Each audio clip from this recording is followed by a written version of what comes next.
ایک تو اذان، جیسے میں نے پہلے کہا کہ یہ نشانیوں میں سے ایک نشانی ہے۔ نمبر دو، امن اور بچاؤ کا ایک ذریعہ ہے۔ پرانے وقتوں میں لوگ میناروں پہ کھڑے ہو کر اذان کہتے تھے جب اسپیکر نہیں تھے۔ خلفائے راشدین کے زمانہ میں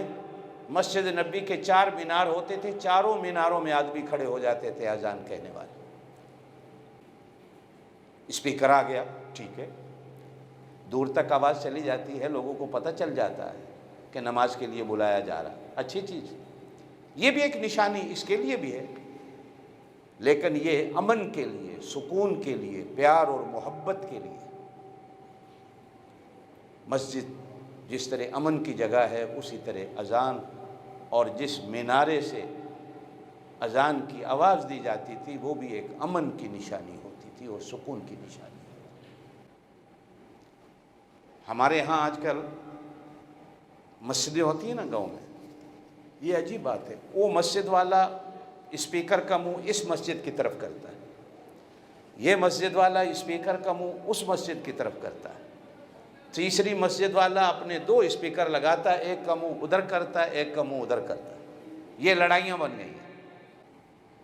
اور گاؤں میں ایک چوک ہوتا ہے، چوک کے اندر 4 مسجدیں بن گئی ہیں،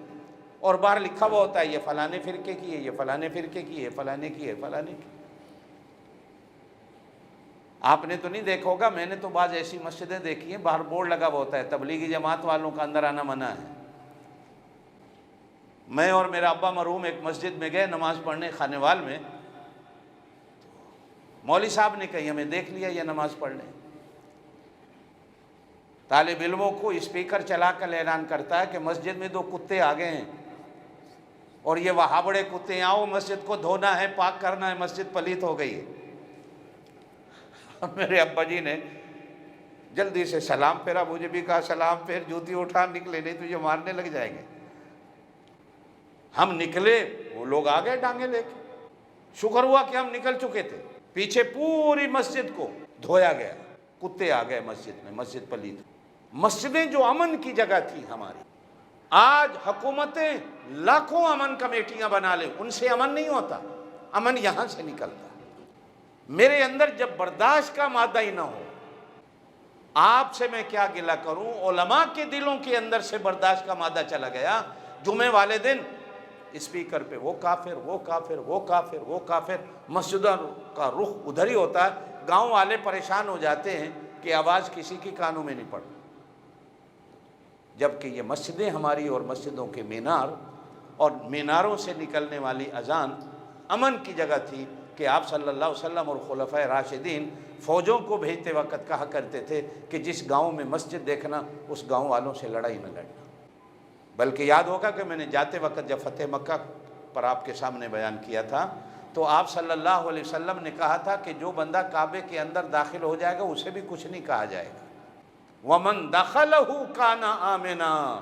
اسے امن مل جائے گا جو اللہ کے گھر میں آ جائے گا۔ اللہ کے گھر سے بڑھ کر امن کی جگہ کوئی نہیں ہو، یہی تو مومن کی سکون کی جگہ ہے۔ ہمارے ایک بزرگ سے کسی نے کہا تھا، حضرت مسجد میں ہم جاتے ہیں، مولانا بیان کرتے ہیں، ہم سننے کی بجائے سو جاتے ہیں، ہمیں تو نیند آ رہی ہوتی، اور کبھی کبھی مولانا کا بیان بھی ایسے ہوتا ہے کہ بندہ سننے والے کو لوری مل جاتی، اسے نیند آ جاتی، اور یہ حقیقت ہے۔ اور کبھی کبھی بیان کرنے والا ایسے ڈنڈے مارتا ہے کہ سامنے والے کو نیند تو کیا، بیچارے کی آنکھوں سے آرام بھی چلا جاتا ہے، وہ سوچ رہا ہوتا ہے کب میری جان چھوٹے میں نکلوں اس مسجد، کہاں پھنس گیا ہوں۔ تو بزرگ سے کہنے والے نے کہا کہ مسجد میں جاتے ہیں نیند آ جاتی ہے، اور 4-5 راتوں کے ہم جاگے ہوئے ہوں،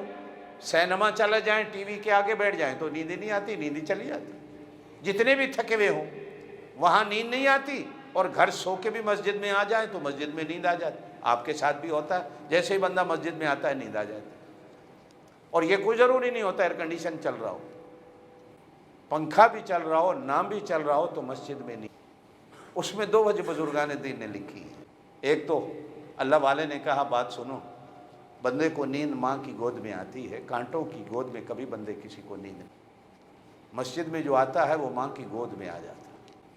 ہر بندہ مومن کے لیے مسجد ماں ہے، عزت و عظمت کے لحاظ سے، اپنی شان کے لحاظ سے، ادب و احترام کے لحاظ سے۔ ہم نے ان تمام نشانیوں کو برباد کرنے کی کوشش، اور یہ اللہ کی نشانی